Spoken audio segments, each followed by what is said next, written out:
எங்க இருக்கமா? ஆனா நாம கூப்பிடுற குரல் அவளுக்கு ஏன் கேட்க மாட்டேங்குது? ரோகிணி, ரோகிணி, ரோகிணி, என்னாச்சு? ரோகிணி பத்தி ஏதாவது தெரிஞ்சதா? பெரிய பாட்டி, நாங்க வீடு ஃபுல்லா எல்லா ரூம்லயும் தேடி பார்த்துட்டோம். ஆனா ரோகிணியோட குரல் எங்கேயுமே கேட்கல. ஆமாமா, ரோகிணி எங்க இருக்கான்னு ஒண்ணுமே தெரியல. என்ன அந்த மாதிரி இருக்க முடியாதே. நாம இத்தனை பேர் கூப்பிட்டு அவ ஏன் பதில் சொல்ல மாட்டேங்கிறா? ஆமா, அவங்க ஏன் பேசுறத திடீர்னு நிறுத்திட்டாங்க? அம்மா தாயே, அப்படி எப்படி நடக்க முடியும்?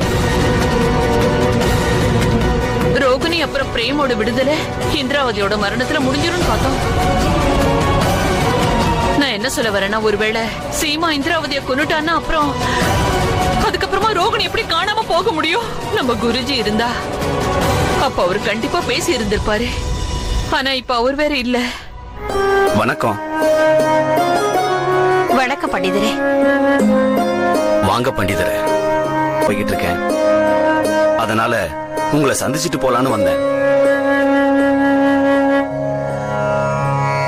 ஆனா என்ன விஷயம்? நீங்க எல்லாரும் ஏன் இவ்வளவு கவலையா இருக்கீங்க? பண்டிதரே, உங்களுக்கு எல்லாமே தெரியும். ஆனா இப்போ ஒரு புது பிரச்சனை உண்டாயிடுச்சு. நான் சொல்றது உங்களுக்கு புரியுதா? நாங்க ரொம்ப நேரமா ரோகிணியை தேடிட்டு இருக்கோம், கூப்பிட்டுக்கிட்டு இருக்கோம். ஆனா அவ எங்களோட பேச்சுக்கு பதிலே தரமாட்டேங்கிறா. உண்மையிலேயே இது ரொம்ப வருத்தத்துக்குரிய விஷயம்தான். ஆனா இதுக்கு என்ன காரணம்னு எனக்கும் புரிய மாட்டேங்குது.